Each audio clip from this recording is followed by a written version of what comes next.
Class 10 physics प्रकाश का परावर्तन चल रहा है ना। उसमें आज हम आपको बताएंगे अवतल को अभिसारी, उत्तल को अपसारी और गोलीय दर्पण में आलेख खिंचाता है ना। अगर आलेख खींचने के लिए आप नहीं जानिएगा, उसका नियम नहीं जानिएगा, तो आप इसमें दर्पण सूत्र वक्रता F=R/2 सिद्ध नहीं कर सकते। इसलिए ध्यान से उसको समझिएगा तभी याद रहेगा, समझिएगा नहीं तो याद नहीं रहेगा। सबसे पहले आता है क्या, अवतल को अभिसारी है ना। अवतल दर्पण को अभिसारी दर्पण क्यों कहते हैं, क्यों कहते हैं? अभिसारी किरण बताए हैं, अपसारी बताए हैं, समांतर बताए हैं, बताए हैं नहीं। अभी के मतलब क्या बताए थे? अभी के मतलब क्या बताए थे? मतलब मेरा नजदीक, कि कहीं से कोई मेरा दोस्त जो 2-4 गो था वो कहाँ आ रहा, अभी आ रहा है। रुको ना, तुमको दिखाते हैं कि कौन कौन मेरा दोस्त है। वो कहाँ आ रहा, कब आ रहा, अभी आ रहा। और कहाँ पर, यहाँ पर, मतलब उधर से पूरा कहाँ आ रहा है, मेरे पास आ रहा है। तो अगर एक से अधिक किरण किसी एक बिंदु पर आ रही है, एक बिंदु पर जमा हो रही है, उसी को अभिसारी कहते हैं। क्या कहेंगे? अभिसारी। तो अवतल दर्पण, पहले अवतल दर्पण बनाइए, परिभाषा इसी क्लियर हो जाएगा, रटने की जरूरत नहीं रहेगा। ये कौन दर्पण है? जिसका परावर्तक सतह धसा हो अवतल, जिसका परावर्तक सतह उठा हो उसे उठा, उसे उत्तल है ना। जब धसा हुआ परावर्तक सतह धसा हुआ तो इधर रंगा हुआ है, क्या है, कौन दर्पण है? अवतल दर्पण। अवतल दर्पण क्या देख रहा है कि दोनों से क्या है, प्रधान अक्ष है, ये क्या है, प्रधान अक्ष है। तो क्या देख रहा है कि इसका दोनों सिरा किधर मुड़ा है, प्रधान अक्ष की ओर नहीं मुड़ा है, प्रधान अक्ष की ओर नहीं मुड़ा है। इसका दोनों सिरा जो मुड़ा हुआ है इस टाइप से है, इस टाइप से, तो किधर मुड़ा है? तो क्या बताया आपको, अवतल दर्पण का दोनों सिरा प्रधान अक्ष की ओर मुड़ा होता है ना, प्रधान अक्ष की ओर मुड़ा होता है। प्रधान अक्ष के समांतर सभी अपतित किरणें, ये प्रधान अक्ष है, इसके समांतर किरण लाना है। सभी अपतित, अपतित बने आना, अपतित बने आना। और समांतर के मतलब दोनों रेखा के बीच की दूरी समान हो, है ना। दोनों रेखा के बीच की दूरी समान हो तो दोनों रेखा समांतर कहलाती है ना। तो प्रधान अक्ष की समांतर अपतित किरणें, अपतित बने आना, ये आ रहा है। प्रधान अक्ष की समांतर अपतित किरणें परावर्तन के बाद, परावर्तन किसको कहते हैं? सतह से टकरा के लौटने, लौटना को परावर्तन कहते हैं।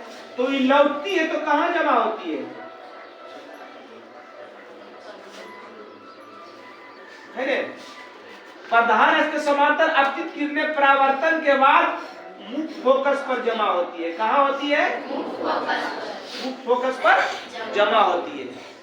मुख्य फोकस पर जमा होती है या अभिसारित होती है, ये भी लिख सकते हैं। मुख्य फोकस पर जमा होती है या अभिसारित होती है, इसलिए अवतल दर्पण को अभिसारी दर्पण कहते हैं। इसलिए अवतल दर्पण को याद रहा है, जैसी टकराएगा, टकराने के बाद कहां जमा होती है? मुख्य फोकस पर होती है। अपतित किरणें प्रधान अक्ष के समांतर सभी अपतित किरणें अपवर्तन के बाद, परावर्तन के बाद कहां जमा होती है? मुख्य फोकस पर जमा होती है। प्रधान अक्ष के समांतर अपतित किरणें परावर्तन के बाद कहां जमा होती है? मुख्य फोकस पर। सब जमा हो रहा है नहीं? तो इसका परिभाषा क्या, कैसे देना है? हमको परिभाषा याद नहीं, मगर चित्र हमको जरा सा याद है कि प्रधान अक्ष के समांतर दोनों अवतल दर्पण का दोनों सिरा प्रधान अक्ष की ओर मुड़ा नहीं मुड़ा हुआ है, और प्रधान अक्ष के समांतर सभी अपतित किरणें परावर्तन के बाद कहाँ जमा हो रहा है? क्योंकि अभी के मतलब बता दिए कि उधर से मेरा सब यहाँ पर आ रहा है ना, अभी आ रहा है, एजा आ रहा है, सब यहाँ पर आ रहा है, तो सब यहाँ पर जमा हो रहा है। तो अभी के मतलब सब छितरा के आना। तो प्रधान अक्ष के समांतर सभी अपतित किरणें परावर्तन के बाद टकराने के बाद कहाँ जमा होती है? मुख्य फोकस पर जमा होती है या अभिसारित होती है? मुख्य फोकस पर जमा होती है या अभिसारित होती है, इसलिए अवतल दर्पण को अभिसारित दर्पण कहते हैं। समझ गए? अब आ जाइए उत्तल। चित्र देख लिया है, बना लोगे ने? परिभाषा से चित्र बनाना है, इसलिए हम छोड़ा दिए थे उसको। अगला क्वेश्चन क्या था? उत्तल दर्पण है ना, क्या था? उत्तल दर्पण को अपसारी दर्पण है, अपसारी दर्पण क्यों कहते हैं? तो पहले उत्तल दर्पण बनाना है। उत्तल दर्पण बनाइए जिसका परावर्तक सतह उठा हो या उभरा हो, है ना? इधर रंगा लेते इधर प्रकाश आएगा, प्रकाश जब भी आएगा इधर नहीं आएगा। हो गया प्रधान अक्ष और उत्तल दर्पण में हमेशा ऐसा प्रतिबिंब बनता है, काल्पनिक। कैसा बनता है? काल्पनिक बनता है। नहीं बताए हैं? चलिए अब इसका धीरे धीरे परिभाषा बोले जाएंगे। उत्तल दर्पण है जिसका परावर्तक सतह उठा है, उसको उत्तल दर्पण कहते हैं। तो उत्तल दर्पण का दोनों सिरा करे हैं, विपरीत नहीं मुड़ल है। ये प्रधान अक्ष मेरा हुआ, यही प्रधान अक्ष है, तो ऊ था इस टाइप से, आई है इस टाइप से, तो विपरीत नहीं मुड़ल है। तो उत्तल दर्पण का दोनों सिरा प्रधान अक्ष के विपरीत मुड़ा होता है। क्या होता है? विपरीत मुड़ा होता है। प्रधान अक्ष के समांतर अपतित किरणें, प्रधान अक्ष के समांतर अपतित किरणें, प्रधान अक्ष है एक समांतर अपतित किरणें परावर्तन के बाद मुख्य फोकस से फैलती हुई मालूम पड़ती है। फैलता नहीं है, मालूम पड़ती है। मालूम पड़ती है कि मतलब कि पूरा हम 100% सही नहीं है कि फैलना है। अरे लघु हो वो हो, मगर वो है कि नहीं जरी से नजदीक में जाके देखी, कहता है ने, मतलब आभास हम आपको दिला रहे हैं, है ने, काल्पनिक रूप से बोल रहे हैं। तो क्या कहे? क्यों? क्योंकि इसमें हमेशा काल्पनिक प्रतिबिंब बनता है, दर्पण के पीछे बनता है। करे बनता है, जगह रंगलता है उधर बनता है। यहाँ पर बड़ा को आईना लगा देंगे, हम आईना के सामने खड़ा हो जाएंगे, पूरा चश्मा टोपी लगाए हुए हैं, आप आईना को पीछे खड़ा कर देंगे। आपको फलना आपसे पूछेगा कि चिल्ली आप बताइए आईना के पीछे क्या खड़ा है, तो आप बोले हो कि क्या हो गया जगह धारा है वो होती, तो सर जी होती। अगर सर जी अखिन ने तो की कहले अखिन, तो की कहले रहती, फुल पैंट शर्ट पहन लेते, तो ना और कुछ कहले अखिन। तो बता सकता है 100% आप नहीं बता सकते, क्योंकि हम आईना के उस साइड नहीं जना रहेंगे, क्योंकि उधर क्या होता है? रगा होता है। आईना देख रहे हैं जी, आईना के पीछे क्या होता है? रगा हुआ होता है, कलई किया होता है, रंजित किया होता है कि नहीं? तो उसी प्रकार इधर रंगा हुआ है और इधर बनाएंगे हम, तो उधर बनेगा वास्तविक, बनेगा काल्पनिक नहीं बनेगा।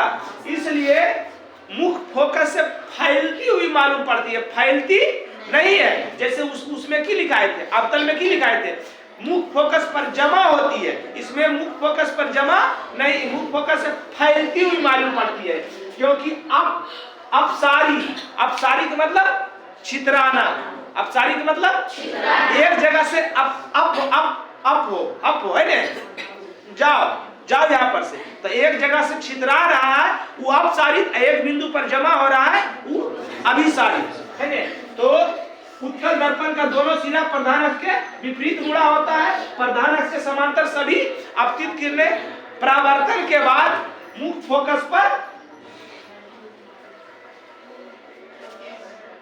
फोकस से फैलती हुई मालूम पड़ती है।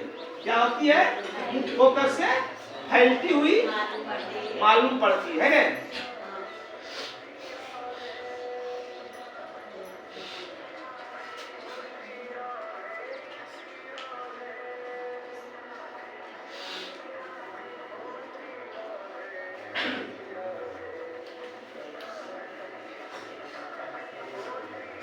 मुख फोकस से फैलती हुई मालूम पड़ रहा है, यहाँ से नहीं फैल रहा है, छितरा रहा है। प्रधान अक्ष के समांतर सभी अपतित किरणें परावर्तन के बाद मुख फोकस से फैलती हुई मालूम पड़ती है ना, समझ रहे हैं?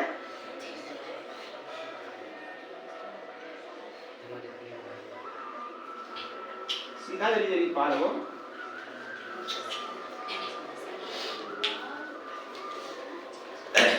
परिभाषा कैसे बोलिएगा? उत्तल दर्पण का दोनों सीधा प्रधान अक्ष के विपरीत मुड़ा होता है। प्रधान अक्ष के समांतर आपतित किरणें परावर्तन के बाद मुख फोकस से मालूम पड़ती नहीं है, फैलती हुई मालूम पड़ती है या अभी अपसारित होती हुई मालूम पड़ती है, इसलिए उत्तल दर्पण को अपसारी दर्पण कहते हैं। बताते हैं, कोई दिक्कत? चलिए अगला क्या लिखाए थे? अवतल दर्पण में आलेख, नहीं गोलीय दर्पण में क्या लिखाए थे? क्वेश्चन क्या बताए थे?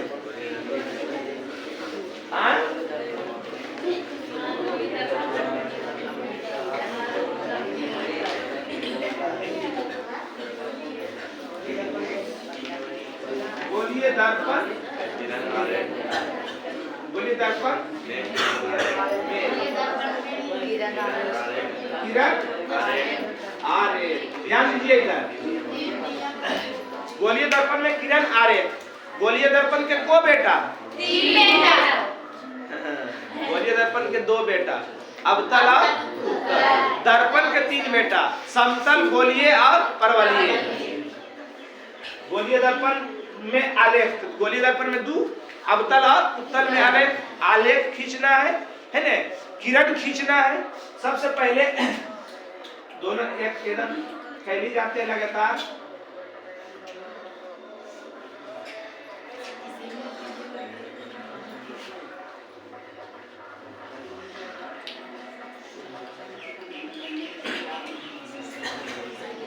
तो है अवतल क्या है?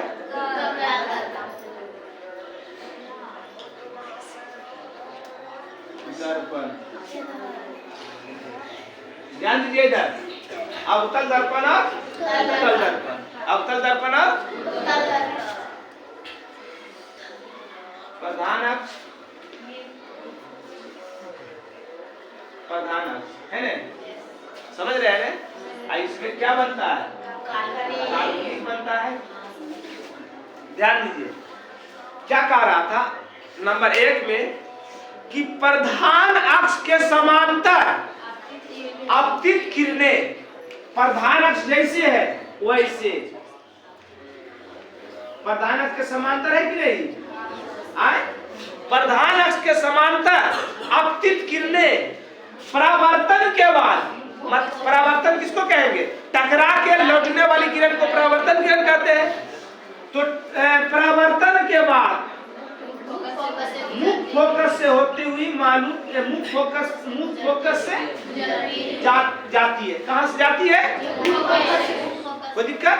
क्या है? पहला क्या बताए थे कि प्रधान अक्ष के समांतर आपतित किरणें, प्रधान अक्ष के समांतर आपतित किरणें परावर्तन के बाद मुख फोकस से होकर गुजरती है, जाती है ना? ये अवतल में, वो उत्तल में भी करना है कि प्रधान अक्ष के समांतर, प्रधान अक्ष के समांतर आपतित किरणें परावर्तन के बाद कहां से जाती है? कहां से जाती है? मुख फोकस से जाती है ना? कहां से जाती है? ये पहला किरण आरेख हुआ है ना? याद रखिएगा कि प्रधान अक्ष के समांतर कोई भी किरण आएगा, वो टकरा के कहां से होकर गुजरेगा? मुख फोकस से होकर गुजरेगा। याद रखिएगा ये बहुत इंपॉर्टेंट चीज है, ये बहुत इंपॉर्टेंट चीज है, याद रखिएगा। नंबर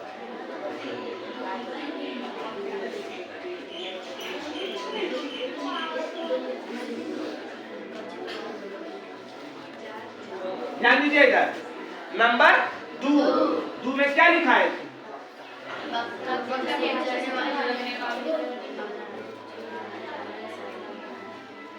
वक्रता केंद्र से गुजरने वाली सभी अपतित किरणें परावर्तन के बाद वक्रता केंद्र से लौटती है। जैसे आती है वैसे ही लौट जाती है। ये वक्रता केंद्र है। इसी हो रहा अपतित हो रहा है ने, टकराया, टकरा के इसी पथ पर लौट गया, टकरा के उसी पथ पर लौट गया। कोई दिक्कत? समझ रहे हैं? क्या बताए कि वक्रता केंद्र से आने वाली सभी अपतित किरणें टकराकर परावर्तन के बाद उसी पथ पर पुनः लौट जाती है। वक्रता केंद्र से होकर लौट जाती है। तो जैसे आया तीर आ रहा है, टकरा के जा रहा है, तो उसी पथ पर जा रहा है ने। अवतल में हुआ से ये कौन है? अवतल में है, उत्तल में।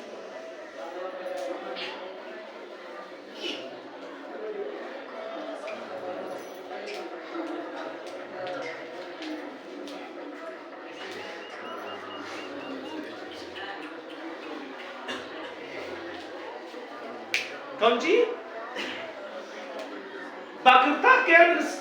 वक्रता केंद्र से आती हुई प्रकाश की किरणें परावर्तन के बाद उसी पथ पर पुनः लौट जाती है, उसी पथ पर पुनः लौट जाती है। कोई दिक्कत? तीसरा में क्या लिखा है? बेटा इसको तीसरा में क्या लिखा है?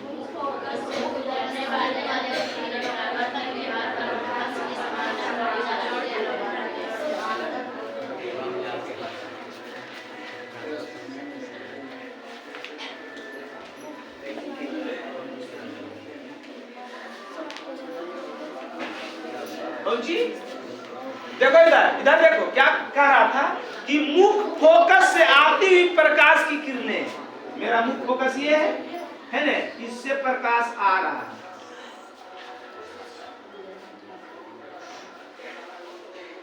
मुख फोकस से आती हुई प्रकाश की किरणें परावर्तन के बाद, लौटने के बाद प्रधान अक्ष के समांतर लौटती है। तो जैसे प्रधान अक्ष है उसी समांतर लौटा देंगे। कोई दिक्कत? क्या बोले कि मुख फोकस से आती हुई प्रकाश की किरणें, मुख फोकस से आती हुई प्रकाश की किरणें परावर्तन के बाद, टकराने के बाद प्रधान अक्ष के समांतर लौट जाती है। जैसे प्रधान अक्ष गया उसी प्रकार से एकदम समांतर, दोनों समान रूप से लौटाना है, यानी दोनों के बीच की दूरी समान होना चाहिए। बात समझ रहा है? उसी प्रकार इसमें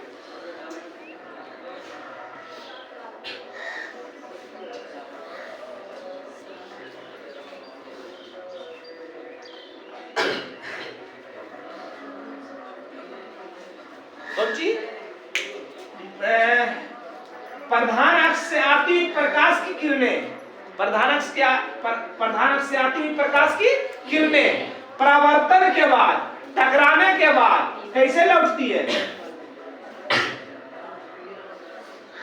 कैसे लौटती है? प्रधान अक्ष के समांतर लौटती है, प्रधान अक्ष के समांतर लौटती है। तो दिक्कत क्या बोले हम कि प्रधान अक्ष से आती हुई प्रकाश की किरणें परावर्तन के बाद, परावर्तन टकराने के बाद कैसे लौटती है? प्रधान अक्ष के समांतर लौट जाती है। प्रधान अक्ष के समांतर लौट जाती है। इसी प्रकार प्रधान अक्ष से आती हुई प्रकाश की किरणें है ना, काल्पनिक रूप से इसको कर सकता है, इसको ऐसे भी, मतलब यहाँ से आ रहा है और टकरा के कैसे लौटेगा? प्रधान अक्ष के समांतर लौटेगा, प्रधान अक्ष के समांतर। समझ गए? पहला क्या बताए थे? अवतल को अभिसारी, अवतल दर्पण का दोनों सिरा प्रधान अक्ष के ओर मुड़ा होता है। प्रधान अक्ष के समांतर सभी अपतित किरणें परावर्तन के बाद मुख फोकस पर जमा होती है या अभिसारित होती है, इसलिए अवतल दर्पण को अभिसारी दर्पण कहते हैं। उत्तल दर्पण को अपसारी दर्पण क्यों कहते हैं? तो उत्तल दर्पण का दोनों सिरा प्रधान अक्ष के विपरीत ओर मुड़ा होता है। प्रधान अक्ष के समांतर सभी अपतित किरणें परावर्तन के बाद मुख फोकस पर जमा होती हुई मालूम पड़ती है, इसलिए मालूम पड़ती है या अपसारित होती हुई मालूम पड़ती है ना, मुख फोकस पर जमा होती है या अपसारित होती है, इसलिए उत्तल दर्पण को अपसारी दर्पण कहते हैं। किरण आरेख का 3 नियम था। पहला क्या था कि प्रधान अक्ष के समांतर कोई भी किरण आएगा टकरा के मुख्य फोकस से होकर जाएगा। दूसरा था कि वक्रता केंद्र से कोई आ रहा है टकरा के वक्रता केंद्र से चला जाएगा। तीसरा था कि मुख्य फोकस से आ रही है और टकरा के प्रधान अक्ष के समांतर लौट जाती है। जो ये समझ गए, समझ में आ गया सबको? चलिए आगे अब लिखिए।